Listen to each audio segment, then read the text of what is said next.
अब हाम्रो चाहिँ पार्टीले अब धेरै चुनावहरू बहिष्कार गर्यो होइन, धेरै चुनावहरू बहिष्कार गर्यो।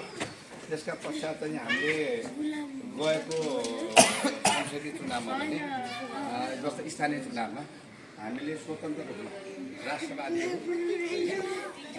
शक्तिहरू राष्ट्रिय स्वाधीनतालाई लडेका है विशुद्ध समाजसेवीहरू एकदम चाहिँ ऊर्जाशील चाहिँ युवाहरूलाई हामीले चाहिँ त्यस्ता उम्मेदवारहरूलाई भोट चाहिँ दिएर अथवा उम्मेदवार चाहिँ उठाएर होइन सहयोग गर्ने भनेर हामीले एउटा कार्यनीति बनायौँ र हामीले स्वतन्त्र रूपमा चाहिँ गएको चाहिँ स्थानीय चुनावमा पुतली चिन्ह लिएर पनि हामी उठ्यौँ होइन। हाम्रो चाहिँ पार्टीले त होइन तर स्वतन्त्र रूपमा उठेको हामी होइन। त्यति बेला पार्टी चुनावमा गएन तर स्वतन्त्र व्यक्तिहरूलाई राष्ट्रवादी चाहिँ देशभक्तहरूलाई चाहिँ चुनावमा भोट हाल्ने भन्ने एउटा सन्देशमूलक एउटा कार्ययोजना लिएर गएर हाम्रो चाहिँ साथीहरू पनि स्वतन्त्र रूपमा उठ्नुभयो पुतली चिन्ह लिएर होइन। र त्यहाँदेखि हामी यहाँसम्म आइपुग्दा फेरि पनि जनताको इच्छा र चाहना अनुसार फेरि तपाईँहरू चाहिँ चुनावमा जानुपर्छ भन्ने कुरो चाहिँ जनताको जुन म्यान्डेट छ त्यसलाई पनि आत्मसात गर्ने गरेर अहिले चुनावमै जाने पार्टी दर्तै गरेर जाने भन्ने कुराहरू चाहिँ भएको हुनाले हाम्रो केन्द्रीय समितिले निर्णय गरे अनुसार हाम्रो चाहिँ दर्ता गऱ्यौँ र हाम्रो चुनाव चिन्ह गुलाब पनि हाम्रो प्राप्त भयो र हाम्रो अब सम्पूर्ण टिम चाहिँ अब अहिले चुनावको माहौलमा होमिएको छ र हामीले 165 जिल्लामा हाम्रो चाहिँ उम्मेदवार दर्ता छ। हामीले समानुपातिकमा पनि 110मा हामीले समानुपातिक दर्ता पनि गराएको छौँ होइन। र हामी कास्की जिल्लामा तिनै क्षेत्रमा हाम्रो चाहिँ उम्मेदवारहरू हुनुहुन्छ। 1 नम्बरमा कुमार परियार हुनुहुन्छ, 2मा प्रेमबाल थापा हुनुहुन्छ, हाम्रो 3मा चाहिँ अब तपाईँको दाजुभाइ छिमेकी होइन कमल खड्का विश्वकर्मा हुनुहुन्छ होइन।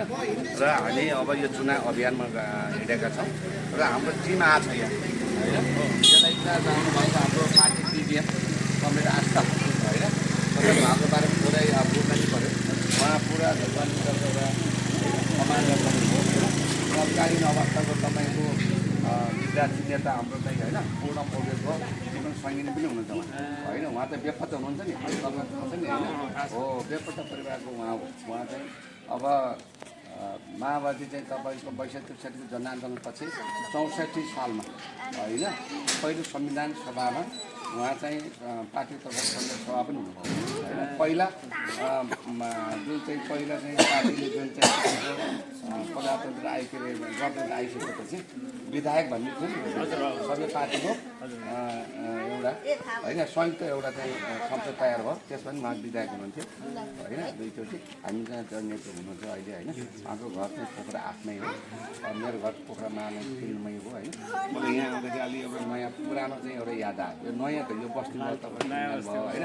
हामी यहाँ नौनी अनि यहाँ चाहिँ छ नि चिसोकोला होइन, यहाँ नौनी म यहाँ कतिपट्टि यहाँ के अरे अनि त्यहाँबाट यहाँ दाउरा काट्ने आउने यहाँको हेरालोले हामीलाई कतिचोटि लखाटेको पनि छ है। म बाटोमा त कुरा गर्दै आएको है।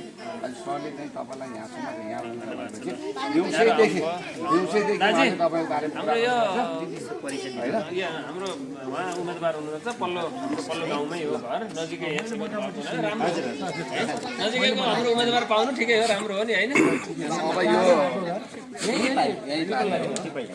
ल यहाँ अब यो हाम्रो अब अरू बेला आउने भनेको त्यो अब एउटा मौका चानसले हो होइन। यो अनिवार्य हो यो जनताको घरमा जाने होइन। आफ्नो मुद्दा पनि तपाईँहरूलाई चाहिँ सुनाउने कुरा हो। अब धेरै राजनीतिक दलले आफ्नो मुद्दा लिएर आएको छन्, हामी अलिक फरक मुद्दा लिएर आएको छौँ होइन। त्यही भएर यो तपाईँले चाहिँ जुन किसिमको सत्कार गर्नुभयो त्यसको लागि एकदम धन्यवाद छ होइन, आभार प्रकट गर्न चाहन्छु। हाम्रो पुरै शुभकामना छ होइन। हाम्रो नजिकबाट त्यही माने अब चुनाव सधैँ प्रायः जसो बहिष्कार हुन्थ्यो, यसपालि अब सबै जिल्लाबाट चाहिँ हामी साहस गर्छौँ भनेर लाग्नुभएको हाम्रो विप्लवजीको नेपाल कम्युनिस्ट पार्टी माओवादी अब अहिले चाहिँ गर्नुभएको छ चुनावमा चाहिँ एकदम पूर्ण रूपमा हामी होइन आवश्यक नहोला होइन पढ्नु पऱ्यो हाम्रो अलिकति मेरो घर त काशीकोट हो। अब थाहै ठेगाना अझै पनि काशीकोटै छ हाम्रो यही नै पऱ्यो घरलाई। अहिले यता अब यहाँ आएर बसेको लगभग 20 वर्ष हुन लाग्यो है। यहाँ यो बस्ती नयाँ नै थियो। यहाँको खानेपानी बाटो यताउताको लागि चाहिँ हामीले यहाँ आएर मैले नेतृत्व गरेर गरियो। सरलाई पनि थाहा छ, बेला बेला आउनुहुन्थ्यो, कहीँ अप्ठ्यारो पऱ्यो भने सर पनि आउनुहुन्थ्यो। अब खास त अब म त्यस्तो कुनै पार्टीमा सक्रिय राजनीति गर्दिनँ होइन। मेरो लागि जोसुकै उम्मेदवार आउनुभयो भने पनि यहाँको लागि हाम्रो सभासद जितेर जाने हो, हामीले स्वागत गर्छौँ। त्यही माथि नै छिमेकी भएको कारणले गर्दा हामीले विशेष तरिकाले हेर्छौँ होइन। भनेपछि त्यो कुरा बुझ्नु होला होइन। अब अहिले धेरै कुरा बोल्नुभन्दा पनि हामीले व्यवहारमा हाम्रो तर्फबाट व्यवहारमा देखाउने कुरा ठुलो हो। त्यो कुरा चाहिँ हामी प्रकट गर्छौँ, त्यो भावना प्रकट भइसकेको छ। यहाँले चाहिँ त्यो कुरा गर्नु होला। तर जुन कुरा हामीले साहस गरेर व्यापार उम्मेदवार उठाउँ त्यो कुरा धेरै ठुलो हो र आगामी दिन चाहिँ राम्रो छ, बुझ्नुभयो नि। आगामी दिन राम्रो छ। अझ ठुलो कार्यक्रम विप्लवजीलाई ल्याएर पोखरामा ठुला कार्यक्रमहरूमा धेरै मान्छे सहभागी गराएर अझ चाहिँ पार्टीका कुराहरू गर्ने ती कुराहरू पनि आउँछन् होइन पछि।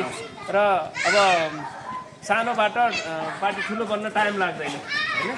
2-4वटा काम फेरि हाम्रो नेपालमा के छ भने मान्छे भावनामा गइहाल्छ नि होइन। आउनुभयो त्यो भएको हुनाले हामीले 2-4वटा काम राम्रो गर्न सक्यौँ। अब आगामी दिनमा जनतालाई प्रभाव पर्ने तरिकाले देखिने तरिकाले गऱ्यौँ भने पार्टीको भविष्य राम्रो छ होइन।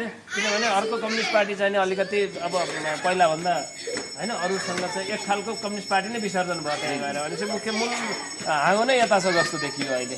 अनि विप्लवजीको फेरि चाहिँ प्रस्तुति पनि राम्रो लाग्छ मलाई, सबैभन्दा राम्रो लाग्छ है। उहाँ चाहिँ बायस भएर कुरा गर्नु न प्रश्न कुरा गर्नुहुन्छ।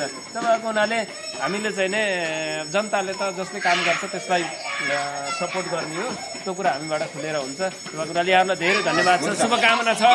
चुनावको कुरा हेर्नुहोस् अहिलेको यस्तो खर्चिलो छ, विप्लवमा आएछ रकम नहुँदा पनि हामी गर्छौँ भनेर चाहिँ नि हामी त गाउँ पाखामा हुर्केको मान्छे हो नि त, हामीले गर्छौँ। यसरी नै गर्ने हो, जनताले यस्तो पार्टीलाई भोट दिनुपर्छ, त्यो कुरा हो है।